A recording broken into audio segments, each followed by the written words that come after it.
Next बेटा आज हम कार्बन एंड इट्स कंपाउंड में ही हाइड्रोकार्बन जो है नेक्स्ट टॉपिक हम डिस्कस करेंगे। हाइड्रोकार्बन क्या होता है बेटा, जिनमें कार्बन और हाइड्रोजन एटम होती हैं उनको हम हाइड्रोकार्बन्स बोलते हैं।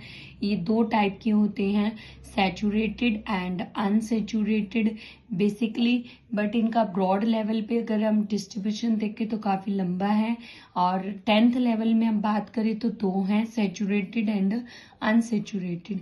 सैचुरेटेड वो होते हैं जिनमें जो कार्बन एटम होता है अगर वो सिंगल कोवेलेंट बॉन्ड से जुड़ा होता है अपने ही कार्बन एटम से या फिर किसी अदर एटम से, बट सिंगल बॉन्ड से जुड़ता है तो उसको हम सैचुरेटेड बोलते हैं। फॉर एग्जाम्पल यहाँ देखिए मैंने बेटा इस कार्बन को एक सिंगल कार्बन के साथ जोड़ा और 3 हाइड्रोजन के साथ, इस कार्बन को भी 3 हाइड्रोजन एक कार्बन, तो ये एक्चुअल में क्या है CH3 और इसमें 2 कार्बन है और 6 हाइड्रोजन है।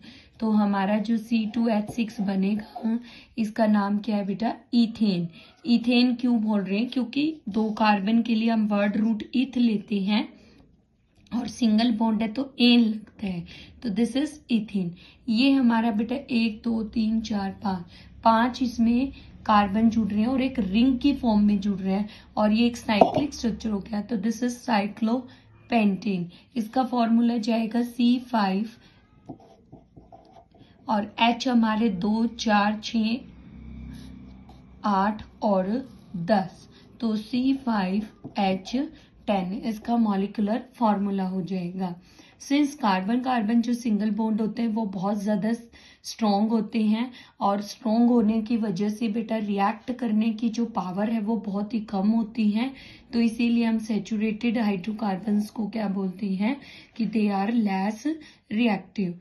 और अगर रिएक्टिव भी होंगे तो कुछ ड्रास्टिक कंडीशंस पे होंगे, कुछ हमें टेम्परेचर प्रेशर बढ़ाना पड़ेगा, कैटालिस्ट का यूज करना पड़ेगा। सैचुरेटेड हाइड्रोकार्बन्स में जो है ज्यादातर नंबर में हाइड्रोजन एटम आपको मिलते हैं, जैसे यहाँ कार्बन 2 है बट हाइड्रोजन 6 है, यहाँ कार्बन 5 है बट हाइड्रोजन 10 है, तो maximum number of hydrogen atom saturated में जुड़ते हैं और सैचुरेटेड हाइड्रोकार्बन को हम एल्केन के नाम से जानते हैं। नेक्स्ट है unsaturated hydrocarbons. These are the compound in which 2 or मोर जो है कार्बन एटम जुड़े होते हैं मल्टीपल बॉन्ड से, और मल्टीपल बॉन्ड में जो है बेटा डबल भी हो सकता है और सिंगल भी, इसीलिए इनको हम अनसैचुरेटेड बोलते हैं। अगर carbon carbon double bond present होता है तो उसको हम एल्कीन बोलते हैं, और अगर carbon carbon triple bond present होता है like this structure triple bond होता है तो उसको हम एल्काइंस बोलते हैं।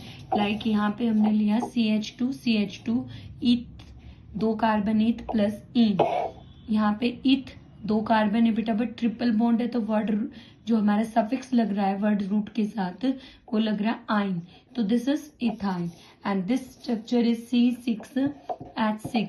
और ये किसका फॉर्मूला होता है बेटा, C6H6 बेंजीन का फॉर्मूला होता है and this is also unsaturated hydrocarbon.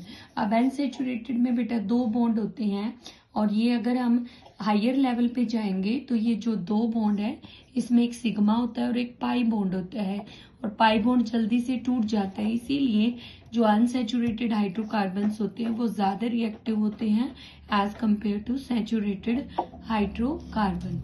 तो ये था बेटा हमारा हाइड्रोकार्बन्स के 2 बेसिक टाइप के हमने हाइड्रोकार्बन डिस्कस किए हैं। तो अगर आपको वीडियो अच्छी लगे तो आप वीडियो को लाइक करें, शेयर करें, चैनल को सब्सक्राइब करें। Thank you.